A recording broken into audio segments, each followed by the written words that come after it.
म्हणजे मला असं आठवतं की शाळेत मी कनोसा कॉन्व्हेंटची विद्यार्थिनी, बेसिकली कॉन्व्हेंटची मी आहे. मला मराठी सुद्धा येत नव्हतं. आमच्या शाळेमध्ये जर्मन आणि फ्रेंच होतं. त्यामुळे मराठी आणि हिंदी भाषा आमच्या शाळेत नव्हती. आम्हाला शिकवणाऱ्या नन्स होत्या, जर्मन टीचर्स होत्या.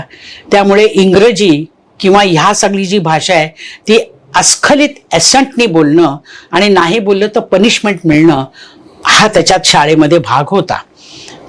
मला वाटतं 55-56 साल हे असं होतं की नुकतंच ब्रिटिशांचं राज्य गेल्यामुळे ते एज्युकेशनवर ते पडसाद होता. करेक्ट, बरोबर, अगदी बरोबर. त्या टीचर्सवर, त्या माणसांवर, तिथल्या प्रिन्सिपलवर ते पडसाद होते. त्यामुळे पनिशमेंट ही पहिल्यांदा.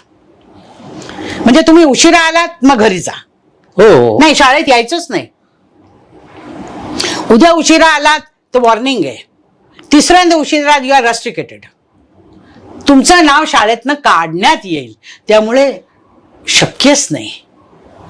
हे जे डिसिप्लिन होतं, हे डिसिप्लिन आम्हाला मिळालं. त्या डिसिप्लिन नाही पाळल्याचे पनिशमेंट सुद्धा मिळालेली आहे. म्हणजे आता मुलांना मारायचं नाही. मी खूप मार खाल्लाय. अच्छा, हा. माझ्या आईने खूप मारलंय मला. भाषा चुकली, मार खाल्लाय. ऐकलं नाही, मार खाल्लाय.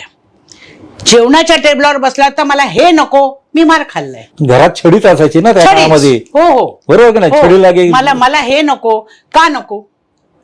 म्हणजे दुपारी 2 वाजता 1 वाजता जे जेवण समोर येत आहे त्याला तुम्ही नाही म्हणणं हे चूक आहे. हे खाल्लंच पाहिजे. नाही खायचं, उपाशी राहा. नाही खायचं, जेव्हा भूक लागेल तेव्हा खा, पण मग हेच खा.